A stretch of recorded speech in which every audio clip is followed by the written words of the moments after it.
भगवान कृष्ण वहां से मथुरा नगरी के समीप लौट आए। उसने देखा कि कल्याण के सैनिक उसकी प्रतीक्षा कर रहे थे। उन्होंने काली इवाना के सैनिकों के साथ युद्ध किया और उन्हें पराजित किया। इसके बाद भगवान कृष्ण वापस चले गए। इस बीच जेरास सांडा ने पुनः मथुरा पर आक्रमण किया, इस बार 23 अक्साहेइस सैनिकों की बड़ी टुकड़ियों के साथ। सौभाग्य से भगवान कृष्ण ने पहले ही मथुरा वासियों को दरप में स्थानांतरित कर दिया था। भगवान श्री कृष्ण उन्हें राजा जेरोसांडा की महान सैन्य टुकड़ियों के 18वें हमले से बचाना चाहते थे, ताकि सैनिकों की ओर अधिक हत्या को रोका जा सके और अन्य महत्वपूर्ण कार्यों में भाग लिया जा सके। भगवान कृष्ण बिना लड़े ही युद्ध के मैदान से चले गए। यद्यपि उनके चरण कमल कमल के फूल की पंखुड़ियों की तरह कोमल थे, वे अपनी सेना के बिना भी पैदल ही बहुत लंबी दूरी तक आगे बढ़े। हालांकि भगवान कृष्ण अकेले ही जेरोसांडा की सेना को हराने के लिए पर्याप्त थे, जैसा कि उन्होंने पहले 17 बार किया था। इसलिए उनका युद्ध के मैदान से चले जाना उनके त्याग के सर्वोच्च वैभव का एक उदाहरण है। भगवान कृष्ण के साथ भगवान बोरम भी थे। बहुत लंबी दूरी तय करने के बाद भाइयों ने बहुत थक जाने का नाटक किया और अपनी थकान दूर करने के लिए वे समुद्र तल से कई मील ऊपर एक बहुत ऊंचे पहाड़ पर चढ़ गए। लगातार बारिश के कारण इस पहाड़ को प्रोवरसाना कहा जाता था। यह शिखर सदैव इंद्रजेरस द्वारा भेजे गए बादलों से ढका रहता था।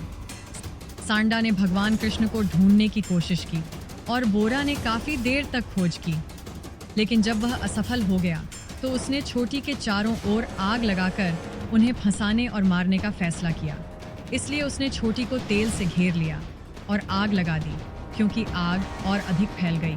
कृष्णा और ब्रोमा पहाड़ की छोटी से 88 मील की दूरी पर नीचे कूद गए। इस प्रकार जब छोटी जल रही थी, कृष्णा और बीरामा जेरोसांडा की नजरों से बचकर भाग निकले।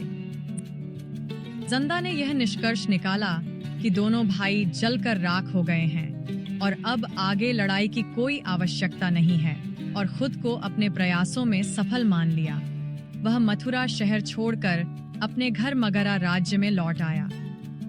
कृष्ण और ब्रह्मा डाका शहर पहुंचे, जो चारों ओर से समुद्र से घिरा हुआ था। इसके बाद श्री रमन ने एनारा प्रांत के शासक राजा रीता की बेटी रेवी से विवाह किया। जिस तरह से उनकी शादी हुई वह अद्भुत है। लाखों साल पहले धरती पर खूबसूरत रेवी और उसके पिता को उसके विवाह के लिए कोई उपयुक्त लड़का नहीं मिल पा रहा था। वह समय सत्य युग का था। उन्होंने मदद के लिए ब्रह्मा के पास जाने का निर्णय लिया। उन्होंने ब्रह्मा का इंतजार किया जब तक कि वह उनसे बात करने के लिए मुक्त नहीं हो गए। ब्रह्मा ने उन्हें बताया कि जिस समय वे उनकी प्रतीक्षा कर रहे थे, उस दौरान लाखों पृथ्वी वर्ष बीत गए। लेकिन चिंता मत करो, भगवान बोराम, जो विस्तार हैं और भगवान कृष्ण के भाई हैं, निर्दोष लोगों को राक्षसों से बचाने के लिए पृथ्वी पर हैं। मैं भगवान कृष्ण का ध्यान करता हूँ। भगवान कृष्ण और भगवान बोराम गोलोक वृंदावन से पृथ्वी पर अवतरित हुए। भगवान कृष्ण के मित्रों को छुपाने के बाद ब्रह्मा ने भगवान कृष्ण को साक्षात देखा था। उन्होंने क्षमा मांगी और भगवान कृष्ण की स्तुति की। इसके बाद रेवी और उसके पिता ब्रह्मा को छोड़कर भगवान बुल आराम से मिलने चले गए। रेवी और उसके पिता सुंदर लॉर्ड बुलर को देखते हैं।